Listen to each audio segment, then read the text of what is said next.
nós tivemos a realização de uma reunião no Palácio do Planalto, em Brasília, comandada pelo presidente Lula, que está entre as iniciativas mais qualificadas e importantes no que diz respeito ao enfrentamento desse tema que tem preocupado a sociedade brasileira e que diz respeito à prevenção da violência na escola, sobretudo em função das várias ocorrências recentes que infelizmente começam a acontecer no nosso país. Aquilo que nós vimos com frequência no noticiário, em ocorrências que especialmente eram mais comuns em países como os Estados Unidos, onde predomina uma cultura armamentista, começa a acontecer no Brasil em circunstâncias que merecem o debate de todas as instâncias do poder público. Mas essa reunião adquiriu um significado de importância muito abrangente. Em primeiro lugar, pelo formato da composição daqueles que participaram dessa discussão. Estavam presentes, além do presidente Lula, um grupo interministerial que foi criado para discutir e compreender o assunto, realizar um diagnóstico equilibrado, lúcido e aproximado daquilo que se verifica nesses fenômenos recentes, sem a pretensão de julgamentos apressados, mas sem atraso no assumir das responsabilidades que são cabíveis ao poder público.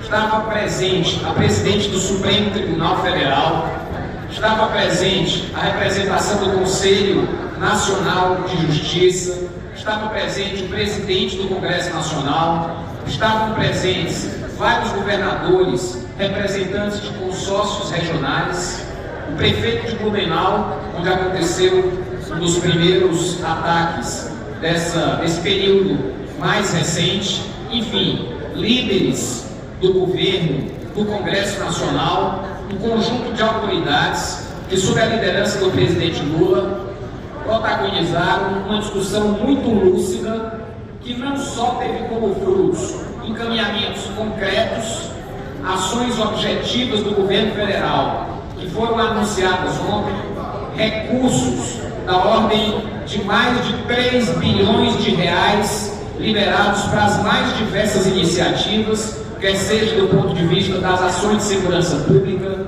quer seja da infraestrutura das escolas, quer seja da política de saúde mental, quer seja a perspectiva de um programa de atenção psicossocial nas escolas brasileiras. Mas não somente por isso, essa reunião adquiriu uma importância, uma dimensão e revela uma potência muito grande na estrutura do Estado brasileiro de enfrentar esse tema. Sobretudo, eu quero me referir à qualidade da discussão que ali se estabeleceu. E quero acrescentar aquilo que eu pude acompanhar do conteúdo dessa discussão, algumas observações minhas, como educador que sou desde 1988, como militante de movimentos sociais da educação, como ex-gestor escolar, como parlamentar que tem na política de educação um dos principais eixos de atuação do seu mandato, que há 18 anos na vida pública vem dialogando com professores, pais, estudantes, gestores e pesquisadores sobre a política de educação. Quero, portanto, compartilhar algumas reflexões preliminares a respeito desse tema que tem mobilizado a sociedade brasileira no sentido de colaborar com o esforço do Parlamento Estadual para propor políticas públicas, fiscalizar a ação governamental e fazer um diagnóstico adequado dessa questão. A primeira reflexão que eu gostaria de fazer, senhor presidente, diz respeito a termos uma compreensão precisa desse fenômeno, de evitarmos julgamentos apressados, de evitarmos respostas demagógicas que normalmente sucedem ocorrências como essa que mobilizam a sociedade. Esse não é um problema que se resolve com um discurso, uma lei aprovada e alguns recursos liberados. Essa é uma questão complexa que envolve a violência que se presencia na sociedade e que a escola não está fora dela, que transborda e afeta agora um dos ambientes que nós julgávamos o mais seguro, o mais protegido. A violência que hoje se manifesta e se vê ameaçando a segurança na escola é a violência que se verifica histórica e estruturalmente na sociedade brasileira.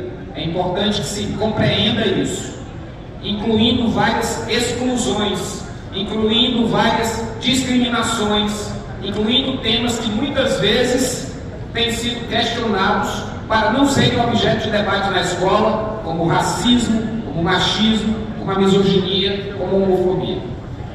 O segundo aspecto, senhor presidente, que eu gostaria de destacar, diz respeito a algumas circunstâncias da nossa conjuntura e do nosso tempo que afetam e potencializam essa violência.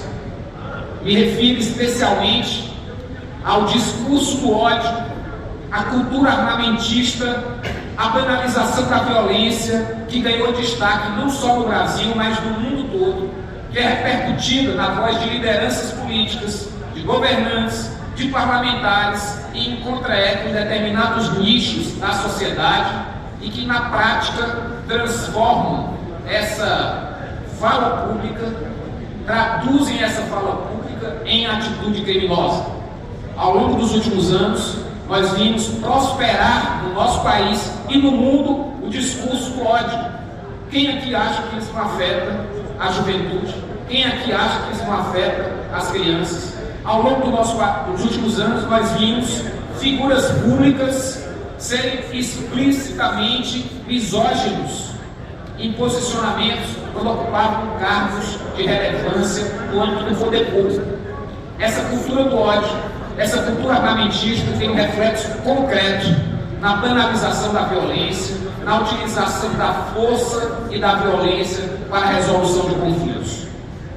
E um aspecto fundamental, que foi objeto de amplo debate nessa reunião que aconteceu ontem lá no Palácio do Planalto, que nós precisamos enfrentar, diz respeito ao novo patamar de sociabilidade no atual momento contemporâneo, mediada pelas plataformas de comunicação. Se nós não enfrentarmos esse tema, nós vamos enxugar gelo, não só na questão do enfrentamento à violência, mas também dos ataques à democracia e tantos outros desafios que se colocam no mundo contemporâneo. Essa era a primeira observação que eu gostaria de fazer, senhor presidente, que dão conta da importância do presidente da República chamar para si a responsabilidade de convocar os poderes para provocar uma reflexão conjunta, um compartilhamento de responsabilidade, inclusive com as famílias, inclusive com os pais, a respeito da prevenção da violência nas escolas, inclui o cuidado de não fazer julgamento apressado, movido pelo pânico nem pela histeria. Nós, educadores, nós, pais, nós, homens públicos, somos os adultos que devem conduzir essas circunstâncias com lucidez, responsabilidade, cuidado, atenção e afeto, e não estarmos suscetíveis a difundir fake news, informações que pululam nas redes sociais, muitas vezes sem checá-las, gerando inclusive a imitação por alguns adolescentes, por alguns jovens, que às vezes buscam meramente notoriedade, como isso já foi muito bem identificado nas pesquisas envolvendo jovens e adolescentes que se envolvem em situação de violência. Portanto, essa discussão mais profunda, essa compreensão mais profunda desse fenômeno. E a constatação óbvia do efeito das plataformas de comunicação na propagação da cultura do ódio.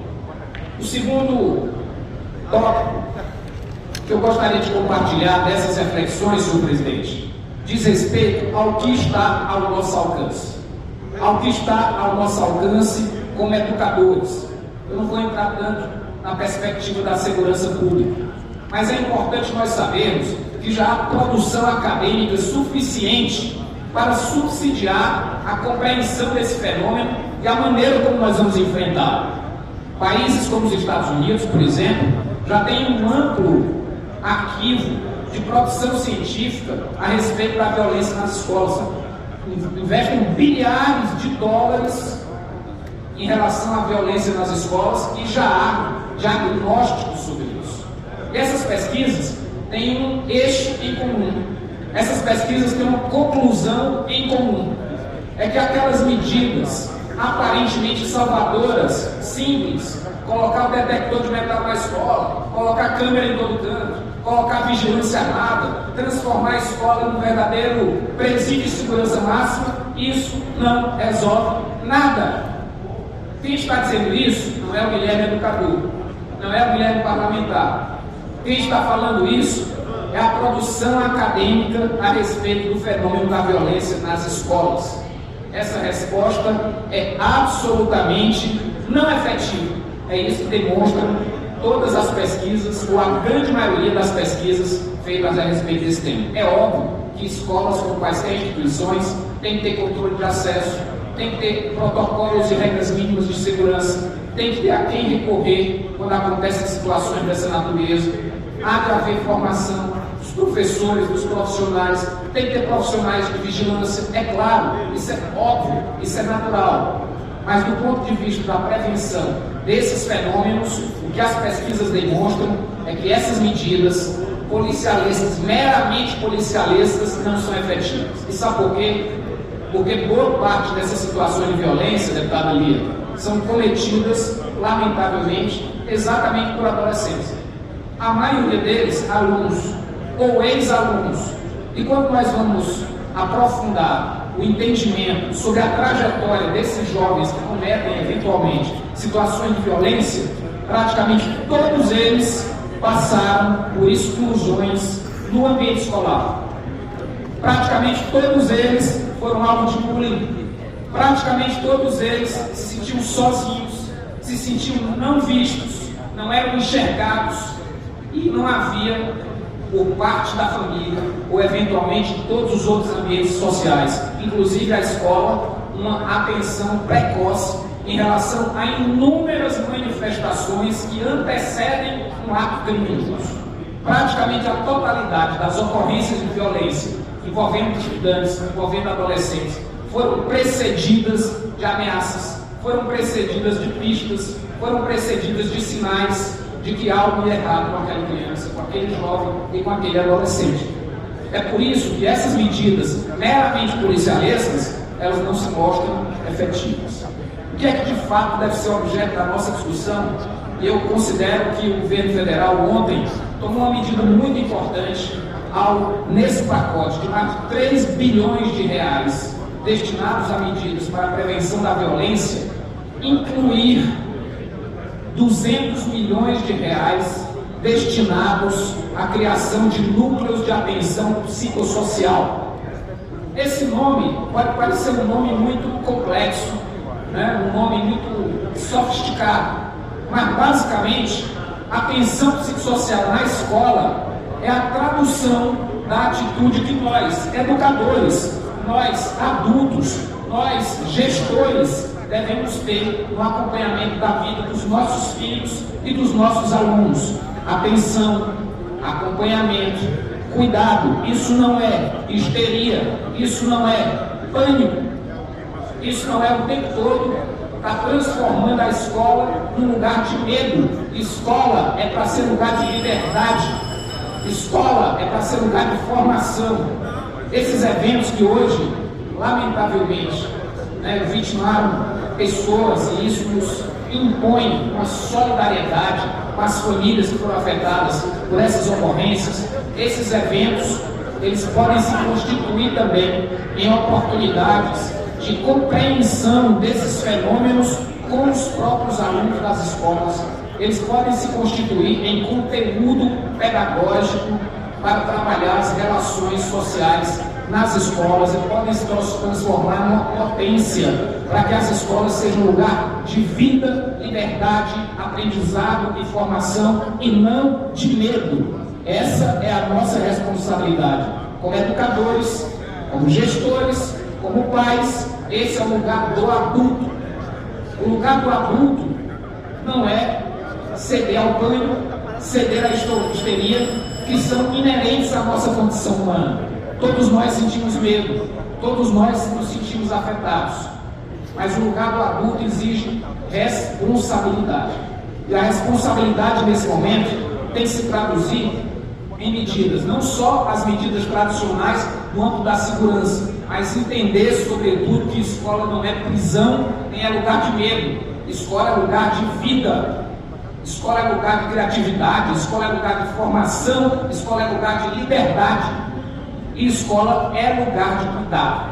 Por isso, eu quero saudar, presidente, para finalizar, essa iniciativa do governo federal, também compartilhada pelo governador Elmano, de criação, de fomento à criação nos estados e municípios de núcleos de atenção psicossocial, a decisão do ministro Camilo de antecipar R$1 bilhão do PDDE, que só sairia em setembro, Programa de Dinheiro Direto para as Escolas, para que os diretores de escola possam fazer investimentos necessários na sua infraestrutura, a manutenção desse grupo de trabalho, a destinação de 150 milhões para rondas escolares, de 200 milhões para o plano de ações articuladas, de 90 milhões pelo Ministério da Saúde para as ações no campo da saúde mental e, sobretudo, para essa discussão que se inicia no âmbito do governo federal com muita lucidez, com muita responsabilidade, sem demagogia e sem